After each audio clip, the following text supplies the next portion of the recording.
Привет, друзья! Меня давно просили показать и рассказать про мое рабочее место, потому что оно изначально очень скрупулезно строилось.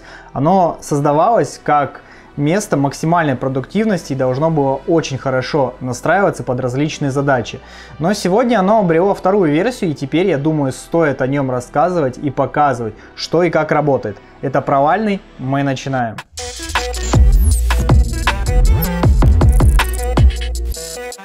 Рабочее место строилось так, чтобы кабелей нигде не было видно. Акустические панели имеют не только декоративный вид и отсекают лишнее эхо, но и прячут кабеля. Часть кабелей спрятаны в стене. Я думаю, если не долбить стену, то тоже можно будет много вариантов придумать, как спрятать кабеля. Поделись в комментариях своими вариантами или то, как ты реализовал. Кабель менеджмент у меня несложный. Все кабеля закреплены на специальных креплениях, распечатанные на 3D принтере. Ссылку я, конечно, оставлю в описании. Часть кабелей заходит в шкаф. Шкаф этот IKEA Alex, наверное, крутейший шкаф за свои деньги. Каждый рубль свой окупает. Сверху я сделал два отверстия и завел туда обычный USB разветвитель на 7 портов USB 3.0. Это очень удобно, все провода скрыты от глаз. Если нужно что-то подключить, открыл, подключил и закрыл шкаф. Все. Также я повесил полки, чтобы на них можно было размещать устройства с внешним питанием. Сюда я подвел USB и при необходимости легко могу подвести 220 вольт. Масштабируемость моего рабочего места заключается в том, что если ты купишь какое-нибудь устройство, тебе не нужно будет переделывать там проводку или искать для него место, а просто расположить его там, где тебе понравится, и все. Ты мог заметить, что колонки у меня висят. Не знаю, правильно это или нет со стороны людей, которые занимаются работой со звуком, но на столе нет ничего лишнего, а звук, мне кажется, стал даже немного интересней. Перейдем к мониторам. У меня два монитора, и они капец какие разные. Слева висит Acer Pro Design, 27 дюймов, кажется, купленный почти за 80 тысяч рублей. Там и 4К, и большой цветовой охват, и работа с устройствами по USB, в том числе вывод изображения, там быстрая зарядка по USB-C и все такое.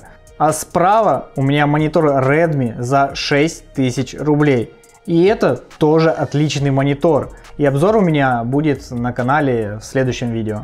Вертикальная ориентация монитора в первую очередь удобна для работы с текстом и серфингом в интернете. А также говорят, что с программированием тоже как-то поудобней. Я считаю, если у тебя дома не мобильное рабочее место, то второй монитор это такое обязательное условие для него. Мониторы подвешены на самом обычном, самом дешевом креплении DEXP. И провода, которые никак не спрятать или не избежать их появления, это тоже бывает, прячутся вдоль крепления монитора.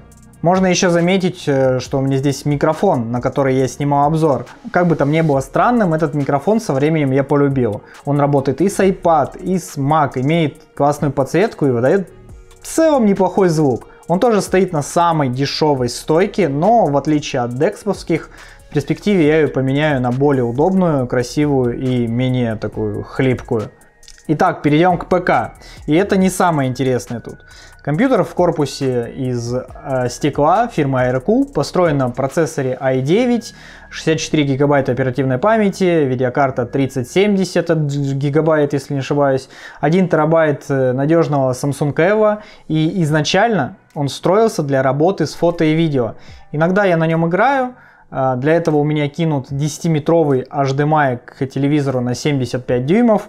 И в краю стола у меня смонтирован хаб со всеми передатчиками Bluetooth, со всякими донглами, чтобы избежать задержек при передаче сигнала. Потому что телевизор висит в другой комнате. Что может быть здесь интереснее, кроме ПК? А благодаря тому, что здесь монитор с выводом изображения, как говорил ранее, и зарядкой по кабелю USB-C, за пару секунд я могу подключить MacBook или iPad и в зависимости от задач продолжить работать на нем. Мыши у меня две, это Logitech G703 и ультратонкий коврик под ней, той же фирмы, классный коврик, но не стоит своих денег.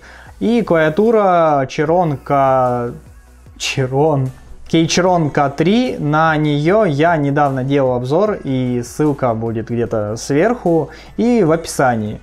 Но мышка, которая подключается через свой адаптер, это не особо удобно, поэтому для работы с внешними устройствами я купил Bluetooth мышь. Это Logitech Pebble M350, у нее есть Bluetooth, как ни странно, и она очень компактная, но я ее использовал как-то не очень много, поэтому ничего про нее сказать не могу, кроме того, что она компактная и выглядит вроде миленько.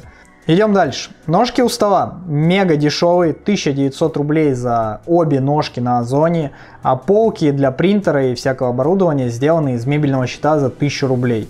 Я очень люблю натуральное дерево, поэтому, естественно, сам стол изготовлен из натурального дерева. И, опять же, очень недорогого. Столешница длиной в 1,80 м, толщиной 45 мм и шириной 60 см обошлась всего в 3200 рублей. Она покрыта воском для антикварной мебели.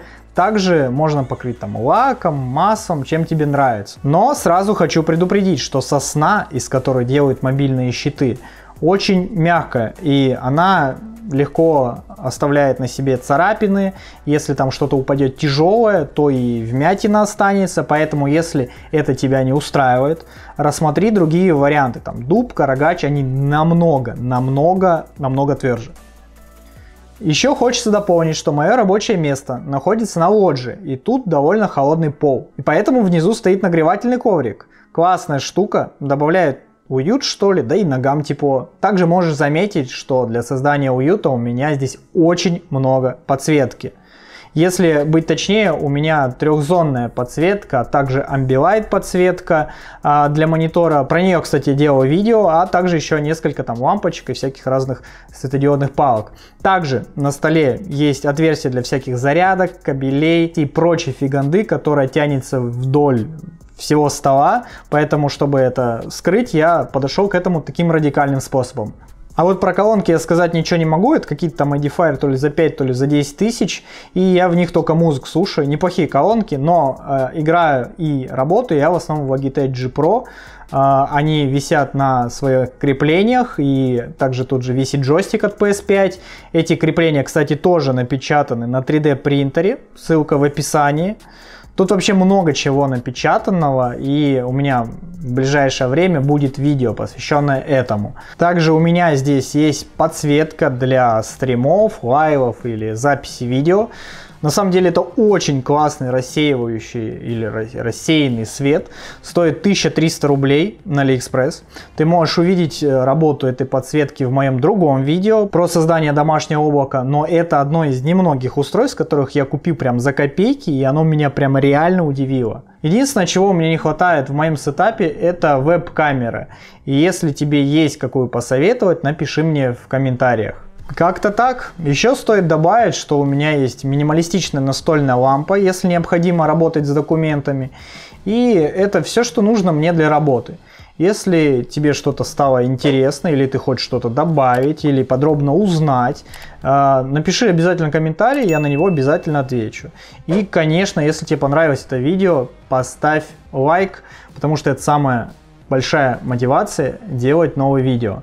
Если что-то добавлять, то, наверное, я бы добавил рамку Divum со статистикой игр и подписчиками. И, наверное, поменял бы кресло, а то у меня что-то вообще прям обычное. На базе моего рабочего места будут добавляться новые гаджеты, и я буду о них рассказывать и красиво вписывать, конечно же, в интерьер. Поэтому не прощаемся, а до встречи!